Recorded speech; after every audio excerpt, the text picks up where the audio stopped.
Grocery shopping for WIC participants just got a whole lot easier. Welcome to SBH Bronx Health Talk, produced by SBH Health System and broadcasted, at least remotely for now, from the beautiful studios at St. Barnabas Hospital in the Bronx. I am Faith Daniel. If you visited Little Italy in the Bronx, you have probably come across the C-Town that has been located there and run by the Perez family for over 40 years. The family-owned supermarket has been a staple in the community and has provided fresh produce and needed resources for generations. SBH WIC has recently partnered with the C-Town to pioneer SBH's first ever shopping excursions. With me today to discuss the SBH WIC shopping excursion program and partnership with C-Town are Damian Perez, Communications Facilitator for the Perez Family C-Town, Jose Tuma, Executive Director of SBH WIC, and Antonio Pina, Program Nutritionist at SBH WIC. Welcome, everybody. Thank you. Thank you. And thank you so much for participating. So Damian, I really want to start with you and tell me a little bit more about your family's history in the food business. I mean, that is like, congratulations to your family for being around for 40 years. That's amazing. Thank you, Faith. Yeah, it's been quite the journey and family history throughout the food business. It started in the 60s with my grandfather, my father's father, Santiago Perez. He was known by the community affectionately as Pops. And he started with a bodega, and he had 5 sons, all boys, and they would work in the bodega from as early as they could. My father, being the eldest of the 5 brothers, really took a liking to the business. And took to the work ethic that his father, my grandfather, instilled in him. So after several years with the bodega, my grandfather did ultimately sell the bodega, but only to enter into a larger market with my father, and they opened that up. And at one point, they were operating up to 4 or 5 supermarkets. Little by little, things happened. Some were closed. One supermarket lost its lease. That was actually located over by the Sears building and across the street from the Carvel ice cream shop on Webster. So in the neighborhood, we lost the lease there. And that actually inspired my father to say, that's never going to happen to me again. The supermarket was doing well otherwise. And he purchased the building that is the C-Town on Crescent Avenue now, so that he can really be in control of his future and the destiny of the family business. So that C-Town on Crescent has been open and operating by our family since 1979. For a while, there was just the one supermarket there on C-Town, but it's really a passion of my father's to be in the food industry, although we've ventured out and done other affiliate businesses, not food related. What really gets him up in the morning is going to receive deliveries, roll up the gates, and be a part of it every step of the way. But currently we have 3 supermarkets, C-Town being one on Crescent in Little Italy. The other one is 3 blocks away on Arthur Avenue, so a 5-minute walk. That one's called Modern Market. And the third was opened 2 years ago, going on 3 years ago, on Tremont between Webster and Park Avenue. That's called Modern Fresh Market. And in the works is a 4th supermarket. So we're in it. Yeah, and I love the inside scoop that there's going to be another one. And honestly, I can hear the passion and dedication from your story, your family's story about taking ownership of your future and being like so dedicated to being in the food business. It's truly inspirational. And I also love that you guys are local and all of your stores are in the Bronx. So there's like a true dedication to serving the Bronx community. And as we know, both Damien and Jose, this is for you too. The Bronx is known as a food desert. There's so much food insecurity that happens. So many people that are unable to afford their meals, and it is truly, I'm sure, an honor for you guys to be able to provide fresh produce for your neighborhoods. So could you tell me a little bit more about like how that perception of like the Bronx being a food desert has worked with you guys? I know Jose, like your program is dedicated to almost like helping people that are struggling with food insecurity. And I know that you guys have started this program. So could you speak a little bit more about that? Yeah, sure. So I met Damien in 2019 when we rolled out the NIWIC program. And during that meeting, we kind of hit it off. And I knew instantly that that was an establishment that I could roll out this program, which is the shopping excursion. I identified very quickly that there was a disconnect between the vendors and the participants, that either they struggled shopping, they didn't know what to get. So what I did was that I held a meeting with Damien, and I asked him if he was interested in educating participants and setting up a liaison, a person that when a participant comes in, if they could either walk them around or walk with them in the supermarket and show them how to shop. We even went so far to allow the participants to express how they feel about the whole shopping experience. And I thought that was an eye opener for myself and also for Damien. So right now we identified that individuals are struggling to get their benefits. So what we do is just we set up a program where we have a set of people come into the supermarket. Damien, myself, one of my nutritionists will go in with them, and we'll help them shop. We'll show them what is WIC eligible, what's not WIC eligible. And the most rewarding thing was to see the look on their face, because they felt special. They felt that we care about their we care about their nutrition, and I think that's the point of everything.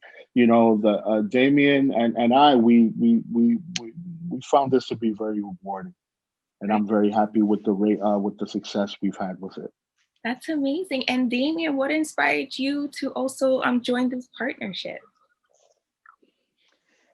I want to carry that forward also. When the pandemic hit, Jose and I, Jose in our store, were lining up to do several more of these WIC excursions, and we were excited to continue that partnership. Unfortunately, because of the pandemic, there's barriers now as far as bringing groups in.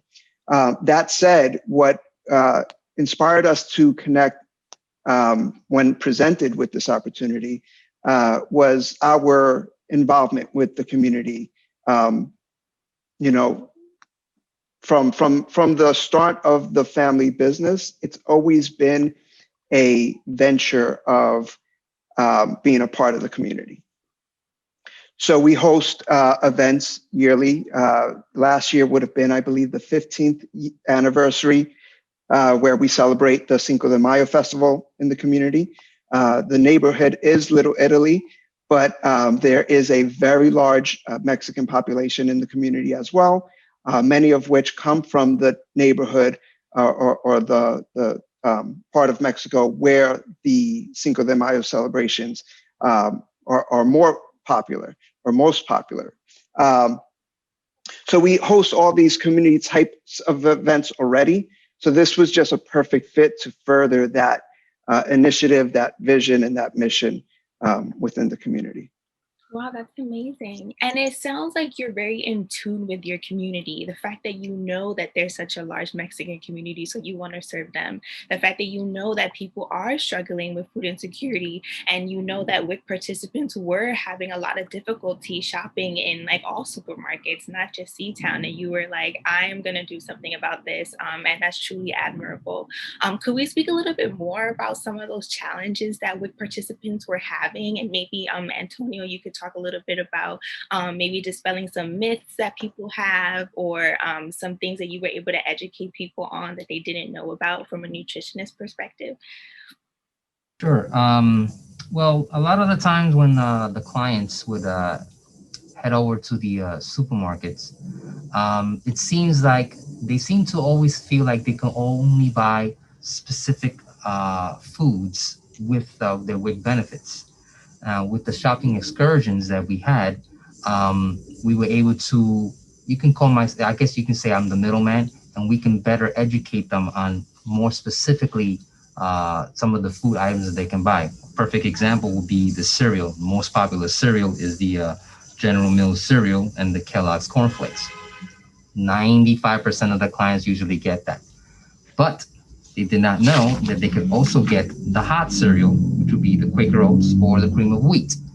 A lot of them were surprised that they could even get that.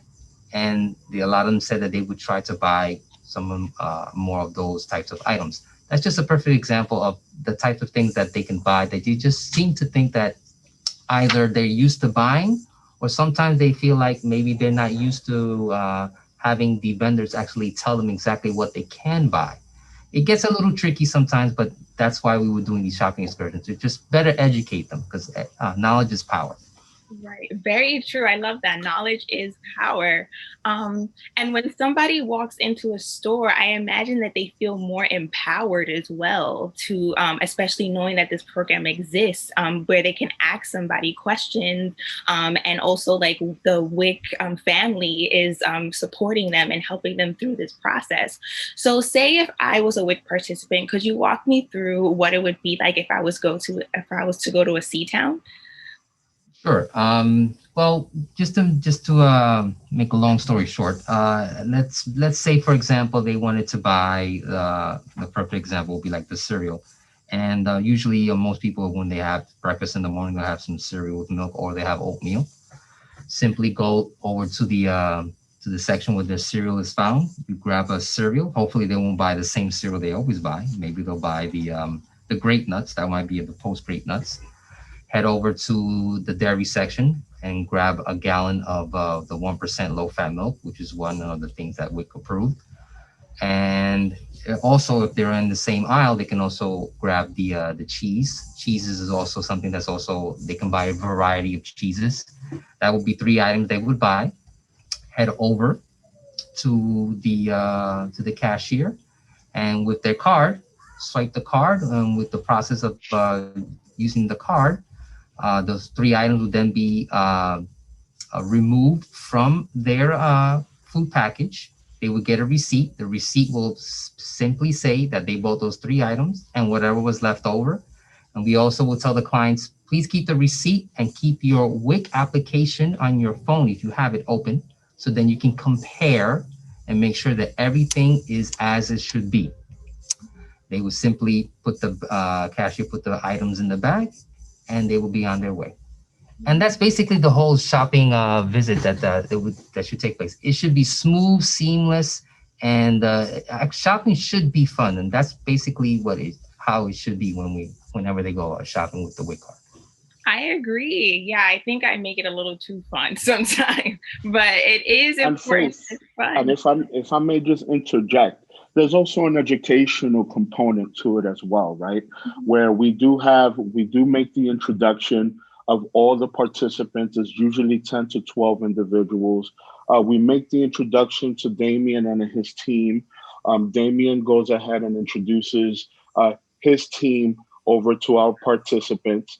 And these are the individuals these are the key role players in the C-Town who they go to teach them. One of the things that we learned is that there's a mathematical component to shopping, right? When they say you can get X amount of ounces, right? The participant has to be able to make that calculation. And that's one of the things we identified that our participants also struggle with as well. You understand, if their food package demonstrates that they need X amount, they're approved for X amount of juice, for example, sometimes they would take a lot more, and they find themselves at the cashier saying, hey, why do I have to pay for this if this is WIC approved? But the cashier would then say you took more than what you were allowed, more than what you were recommended. So, it's an educational component, and the participants truly appreciate it, truly do. Right. Yeah, I'm sure. And during a pandemic, things are just even more difficult. Like Yeah, the for daily sure. tasks. For And sure. for you, Damien, it's been like an adjustment, with the pandemic and it having very strict guidelines. Have you guys noticed that there's been any or WIC participants have said anything about the new restrictions, or how has that changed their shopping experience? I was speaking with some of my team just a few weeks ago to get an idea of how our customers are being affected by this, and obviously it's ever evolving as time goes by. Some folks become a little more comfortable or a little more used to some of the changes, but in the beginning, so if we go back to late March, early April through May of last year, 2020. Some of the challenges or some of the concerns were just going out. We were asked to stay at home, quote unquote, stay at home. Businesses were closed. Fortunately, supermarkets fell under the essential business category, as it should. But customers were cautious to go out. So some, I hear, were holding on to their checks. And they were either expiring or they didn't know, if they could be extended. So that was some of what I hear happened early on. Obviously, we're there to consult and make the connections and provide the advice necessary to facilitate that, these families are still getting the proper nutrition that they require. And that's why it's important for us to have a relationship and a partnership with SBH WIC and with Jose and with Antonio. It's vital. It's not just opening up a supermarket. It's knowing your customers, knowing the neighborhood, knowing the services available. It all plays a role. One of the things that we enjoyed most from the WIC excursions was that nutritionist being in store and being able to advise customers of what is acceptable and even point them in directions of healthy options that they may not have known was available to them. So it's been, ever evolving, but we continue to adapt. That's awesome. Yeah. Jose, did you have anything to add about, some of the things you've noticed, how the pandemic has impacted your participants? Yeah, absolutely. Gratitude is the biggest thing we've identified. These families are so grateful because right now, due to the pandemic, all of our services are being offered offline, remotely. And the fact that they still have access to us is so, like, I hear a lot of families say, "Oh my God, thank you so much. You guys were so helpful." Or whenever we get the call, "I didn't even know you guys were open." That type of stuff, and it takes a lot of marketing from our end to make sure that people are aware that we're open. And we have a 24-hour policy where we're checking whenever they leave voicemails. We have up to 24 hours to get a hold of them. So it's just to let you know, working remotely, you work 10 times harder than you do in office because it's a constant checking up and making sure that people are okay. But that's the biggest thing that I get from families, the gratitude that they feel that even though we're going through this process, even though we're going through this process, that we're still there to help. Right. Yeah. And it's impacting everybody differently, like with the supermarket. Thankfully, yes, you guys are an essential business. And, with WIC participants, like they need you, and like I'm Yeah, sure for sure. yeah, they need you, and they also need WIC. They need WIC in order to provide them with assistance and education. And so I commend both of you for all of the hard work that you're doing. To keep your participants and your customers well informed, making sure that you're alleviating some anxiety, because I'm sure that there's been a lot of anxiety, a lot of questions that have come up. So I really, really do commend you both, and all three of you for working so hard. Work with them. So what's the future for the shopping excursions now that we're in a pandemic? Well, we're looking to move it virtually. Either Damian and I need to sit down and just work the logistics, but either a Facebook Live type of thing where I can reach out to multiple participants at the same time, or just something pre-recorded, but still get the same information. The most important part here is education. And I think that's what, I'm speaking for myself, and based on my relationship with Damian, that's our biggest thing. We're trying to educate the community. So, as long as I'm able to get the information out there to the participants, that's all basically we're trying to do. Right. Nice. That's amazing. And also, I think that even though the pandemic has been extremely, extremely devastating and unfortunate in so many ways, I feel like it also had a benefit in that now you're doing your shopping excursions in such a dynamic way. Like they're going to be remote, and you may be able to reach like way more people that way. Correct. That is my point exactly. Yeah. It benefits because now instead of having 10 to 12 mommies at the same time, now I could reach as many people that are on Facebook or a pre-recorded message. You understand? So yeah, it's beneficial. It's completely beneficial. Thank you all again for joining us on SBH Bronx Health Talk. We will provide information in the description to take you to the SBH website so you can learn a little bit more about the program, and provide a list of approved items that one can purchase with their WIC benefits. Thank you all so much for joining us. Thank you. Thank you. Take care, guys. Thank you. Thank you very much. Bye. Thank you.